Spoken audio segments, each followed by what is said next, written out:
So ఇప్పుడైతే 9:20 అయింది. అది 10 minutes ఫాస్ట్ ఆ వాచ్. సో 9:10 అయిందనమాట.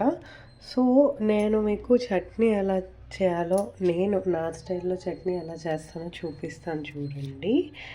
ఫస్ట్ అయితే శనగ పలుకులు వేయించి పెట్టుకుంటాము. అండ్ దీనిలో మనము పచ్చి వెల్లుల్లిపాయ రెబ్బలు అన్నమాట ఒక 4 వేస్తున్నాను. దీనివల్లే చట్నీ టేస్ట్ అంతా కూడా మారుతుంది. ఒకసారి ఇలా ట్రై చేయండి. కొంచెం జీలకర్ర వేసుకున్న తర్వాత ఇప్పుడు మనం దీన్ని మిక్సీ వేసుకోవాలి. చూడండి ఇట్లా గ్రైండ్ అయిపోయింది కదా. ఇప్పుడు మనం దీనిలో టమాటాలు, పచ్చిమిర్చి కూడా వేసుకుంటున్నాం.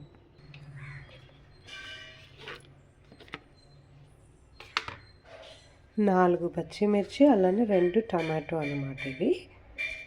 వీటిని కూడా మనం మంచిగా మిక్సీ పట్టించుకోవాలి. ఇప్పుడు 3/4 టేబుల్ స్పూన్ సాల్ట్ అయితే వేస్తున్నాను. సాల్ట్ మీ టేస్ట్ బట్టి మీరు వేసుకోవాలి. మేము తక్కువ తింటాం కాబట్టి ఇందులో కొంచెం తక్కువ వేస్తున్నాం. సాల్ట్ వేసిన తర్వాత గ్రైండ్ చేస్తే ఇంకా మంచిగా మెత్తగా సాఫ్ట్ పేస్ట్ అయితే అయిపోతుంది మనకి. అంతే అండి, చట్నీ రెడీ. ఇందులో ఇంకొంచెం వాటర్ వేసి మళ్ళీ మిక్సీ పట్టుకుంటే మనకి చట్నీ అయితే రెడీ అయిపోతుంది. ఇంకా టిఫిన్ చేసేసిన తర్వాత చదవడం అయితే స్టార్ట్ చేశాను. 11th March స్టడీ బ్లాగ్ అనమాట ఇది. సో ఫస్ట్ మార్నింగ్ సెషన్ అయితే నేను 11:30 నుంచి ఒక 12:30 వరకు చదివాను. మోడర్న్ హిస్టరీ చదివాను అనమాట. నిన్న కరెంట్ అఫైర్స్ ఎక్కువ చదివాను కదా, మోడర్న్ హిస్టరీ కంప్లీట్ అవ్వలేదు. సో మోడర్న్ హిస్టరీ అయితే స్టార్ట్ చేశాను. మరాఠాస్ అయితే కంప్లీట్ చేశాను అనమాట 11:30 నుంచి 12:30 టైంలో. మధ్యాహ్నంకి వచ్చి గుడ్డు కూర వండాను అనమాట.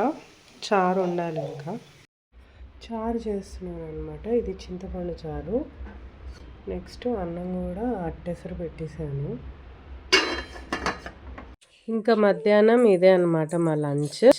ఇంకా మధ్యాహ్నం అయితే మళ్ళీ చదవడం స్టార్ట్ చేశాను అనమాట. మధ్యాహ్నం వచ్చేసి socio economic conditions of India in the 18th century అది అయితే చదివాను అనమాట. సో అది చదివిన తర్వాత మళ్ళీ కొంచెం బ్రేక్ తీసుకున్నాను. నైట్ వచ్చేసి కరెంట్ అఫైర్స్ అయితే స్టార్ట్ చేశానండి. సో కరెంట్ అఫైర్స్లో వచ్చేసి green forest global forest assessment report అయితే చదివాను అనమాట. గ్లోబల్ ఫారెస్ట్ రిపోర్ట్ అసెస్మెంట్ అనేది మనకి FAO వచ్చేసి రిలీజ్ చేస్తుంది. అండ్ దాని తర్వాత వచ్చేసి నీతి ఆయోగ్ వచ్చేసి ఇంటర్నేషనలైజేషన్ ఆఫ్ ఎడ్యుకేషన్ చేద్దాం అనుకుంటుంది. సో ఈ 2 issues చదివాను. ఇంకా దాని తర్వాత వచ్చేసి డిన్నర్ చేసేసి పడుకుని పోయాను అనమాట.